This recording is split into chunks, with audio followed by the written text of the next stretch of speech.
சித்தம்பளம் மண்ணில் நல்ல வண்ணம் வாழலாம் வைகளும் எண்ணில் நல்ல கதிக்கு யாது ஓர் குறையிலை கண்ணில் நல்லதொரும் கழுமளவள நகர் பெண்ணி நல்லாலொடும் பெருந்தகை இருந்ததே. எல்லாம் வல்ல ஈசனை வழங்கி இது ப்ராப்ளம் இருக்கிற மாதிரி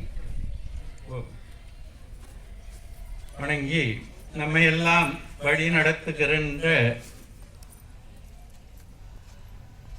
இறை அருளால் இங்கே அனைவரையும் இறைவன் ஒன்று கூட்டியுள்ளார். அதற்கு காரணமாக இங்கு அமைந்தவர் நமது மௌனகுரு சாமிகள். அந்த மௌனகுரு சாமி நமக்காக விட்டு சென்ற அவருடைய வாரிசு சத்தியஸ்வரூபன் மிக அருமையான ஒரு மனிதர். அதாவது மனுஷனா பிறந்து நம்ம பாட்டு வாழ்ந்தோம் இறந்துட்டோன்றது இது மனுஷனே இல்லை. இது ஏதோ ஒரு நம்ம வந்தோம் சாப்பிட்டோம் தினம் தூங்கணும் எழுந்தோம் நம்ம கொண்டாட்டி பிள்ளைய பார்த்தோம் அப்படியே போயிட்டோன்றது அது ஒரு எல்லாரும் பண்ற வாழ்க்கை. அதிலிருந்து சில மாறுதல்கள் ஒரு சிலரால் அது அளிக்கப்படுகிறது. அதுக்கும் இறைவன் தான் காரணம். அதற்கும் இறைவன் தான் காரணம். அப்ப அங்கங்கே இது போன்ற நபர்களை ஒரு மனித உடலுக்கு என்ன வியாதி வரும், இந்த வியாதியை எதன் மூலமாக குணப்படுத்தலாம்.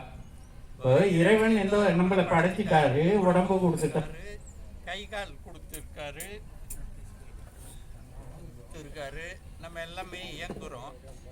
அப்ப அப்படியே விட்டுட்டு இருக்கலாம் இல்லையா? ஆனா கண்ணாண்ட இந்த உடம்புக்கு வியாதி வரும், உடம்ப நம்ம சரியா வச்சுக்க மாட்டோம் நாமன்றது கடவுளுக்கு தெரியுது. இவங்க இந்த உடம்பை வீணாக்குவாங்க. அந்த மாதிரி நேரங்கள்ல அதுக்கு உதவுறது மூலிகை செடிகளை எங்கெங்க படைச்சிருக்காரு. எதையும் நாம படைக்கல, இறைவன் படைச்சதுதான். அதை எடுத்து தான் நாம அதை எடுத்து பக்குவப்படுத்தி கொடுக்குறோமே தவிர அது நாம படைக்கல. இறைவன் இந்த உடம்புக்கு என்ன தேவைன்றதையும் படைச்சிருக்காரு. அப்ப கருணையாளர் இறைவன் ஒரு உயிரினத்தை படைச்சி அந்த உயிரினத்துக்கு என்னென்னலாம் வரும், அந்த உடம்பை எப்படி எல்லாம் நம்ம பாதுகாக்கணும் அப்படின்றதையும் படைச்சு கொடுத்துட்டு போயிருக்கார். அப்போ அருளாளர்கள்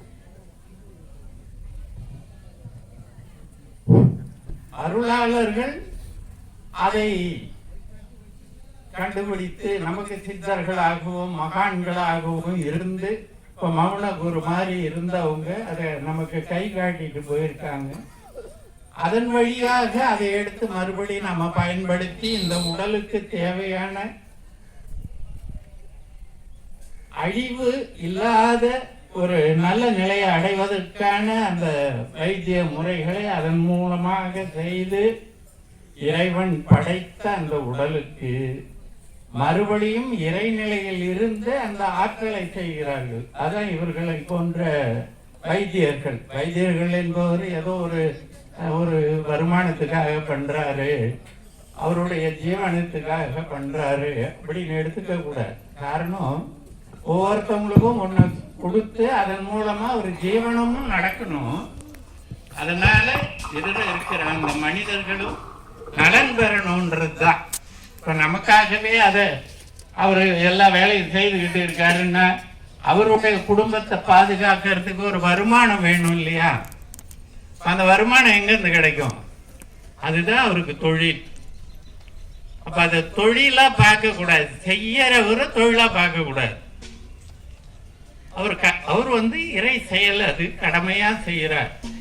நாம என்ன பண்ணணும்? அவரை நாம தானே பார்த்துக்கிட்டோம். அவருக்கு தினம் அவர் கூட இருந்து பார்த்துக்க முடியுமா? பார்த்துக்க முடியாது. அதனால நம்ம உழைப்புல இருந்து கிடைச்ச காசை அதுக்கு கொடுக்குறோம். இவ்வளவுதானே. அது நான் இதை கொடுத்துட்டேன் அதை கொடுத்துட்டேன் இவ்வளோ அது இல்லை. இந்த உடம்பு யாராலையும் கொடுக்க முடியாத ஒரு உடம்பு. இந்த உடம்பு இப்போ நம்ம உட்காந்துங்கிற அத்தனை பேருக்கும் நம்ம உடம்பை பற்றி தெரியுமா?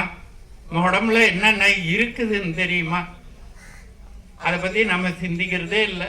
போவோம் முடியலனாக்கா இன்னமும் தெரியல, நல்லா தான் இருந்தேன், திடீர்னு மயக்கம் வருதுன்னு. ஆனால் நம்ம என்ன பண்ணோம் அதனால இந்த மயக்கம் வருதுன்றத கூட நம்ம தெரிஞ்சிக்க முடியாது. எங்கேயோ ஒரு தப்பு பண்ணியிருக்கிறோம், அதனால தான் அந்த மயக்கம் வருது. அப்போ அந்த அதுக்கும் இறைவன் எவ்வளோ கருணையோட இந்த மூலிகை எல்லாம் படைச்சி அதை நமக்கு கொடுக்கறதுக்கும் அதற்கான நபர்களை படைச்சி கொடுத்துருக்காரு. அதெல்லாம் நம்ம மனம் தளராம அனுபவிக்கணும். இப்போ சித்தர்கள் எல்லாம் என்ன கேட்குறாங்கன்னா, சித்தர் அவர் சாகவே மாட்டேன்னா அவரை காணுமே, அவர் செத்துட்டாரு, அப்புறம் அவர் சொன்னது எப்படின்னு கேட்குறான். பகுத்தறிவுன்றது எதுக்குன்னு இல்லாம பகுத்தறிவா இருக்கு. இப்போ ஒருத்தன் எதை கேட்டாலும் இல்லைன்னு சொல்றான். கடவுள் இருக்குதா? இல்ல. அது இருக்கா? இல்ல. இது இருக்கா? இல்ல. அது இறைவன் படைத்தாரா? இல்ல. அதெல்லாம் இயற்கை. இப்படி சொல்றதுக்கு இல்லைன்னு சொல்றதுக்கு ஒரு அறிவு தேவையில்லை. பைத்தியக்காரன் கூட சொல்லுவான், எதை கேட்டாலும் இல்லைன்னு சொல்றது தான். நாங்கள் அது சொல்லிட்டே இருப்பான். ஆனா இருக்குதுன்னு சொல்றதுக்கு தான் அறிவு வேணும். அதை புரிஞ்சுக்கிறதுக்கு பகுத்தறிவு வேணும். அறிவு இருக்கு, இருக்குதுன்னு ஏத்துக்கிறோம். அது சரியான்னு புரிஞ்சுக்கிறதுக்கு என்ன வேணும்? பகுத்தறிவு வேணும். அதை பலவாறாக பகிர்ந்து அது உண்மையான்னு தெரிஞ்சு அது தெரிஞ்சுக்கிறது தான் பகுத்தறிவு. இவர் இருக்காரா? இல்லை. இப்போ உங்க தாத்தா இருக்காரா? இல்லை, உண்மைதான். ஆனா அவரு இருந்தாரு இல்லை. அவருக்கு முன்ன அவருடைய அப்பா இருந்தாரு இல்ல, இப்ப இல்ல. இப்ப இல்லைன்னா அப்ப அது இல்லையா? அப்படிதான் கடவுளும். கடவுள் என்பவர் இருக்காரு. நீ பார்க்கணும்னா அதுக்கான விஷயத்தை பண்ணணும். ஒரு மூலிகை செடியா அங்க முளைஞ்சிருக்கு ஒரு காட்டுல. இவர் மருந்து செய்யணும்னு இவர் மடிக்கு வருமா? யார் தேடி போகணும்? யார் அதை எடுத்து பக்குவப்படுத்தி கொடுக்கணும்னு தெரிஞ்சுக்கிட்டாரோ அவரு தான் அதை தேடி போய் எடுக்கணுமே தவிர அந்த மூலிகை தேடி ஒரு மடிக்கு வராது. இப்ப கடவுளை நீ தெரிஞ்சுக்கணும்னா நீ போகணும். அதுக்கு உனக்கு தெரிஞ்சுக்க முடியலன்றதுக்காக அவர் இல்லைன்னு சொல்லக்கூடாது இல்லையா? என் பேரன் எங்க அப்பாவை பார்த்து இருக்க மாட்டான், அப்ப அவரு இல்லையா?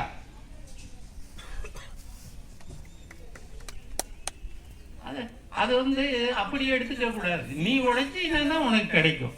கடவுளை பார்த்தவங்களும் இருக்காங்க, நம்ம கிட்ட வாழ்ந்துட்டு போயிருக்காங்க. இப்ப 4 வருஷம் இருந்தாங்க, அவங்க எல்லாருமே கடவுளை நேரா பார்த்தவங்க தானே. அவங்க வாழ்ந்த ஊர் இருக்கு, அவர் நடந்த இடம் இருக்கு, அது இல்லையா? மறுக்க முடியுமா?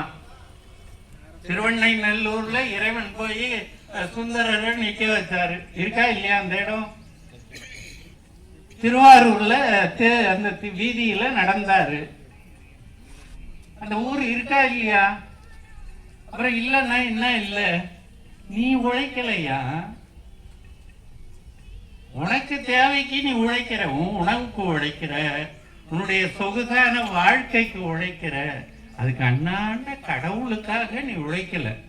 அதனால நீ அவரு ஒண்ணு நீ வரணும்னு அவரும் எதிர்பார்க்கல. உன்னால அவருக்காக வேண்டியது ஒண்ணு இல்லை. அது உட்கார்ந்து இருக்காரு ஒருத்தர், வெள்ளை தாடி, வெள்ளை சட்டை, வெள்ளையோ துண்டை கட்டிட்டு. இப்ப எனக்கு அவரு யாருன்னு தெரியாது. ஆனா அவரை நான் பார்க்கணும்னா என்ன பண்ணணும்?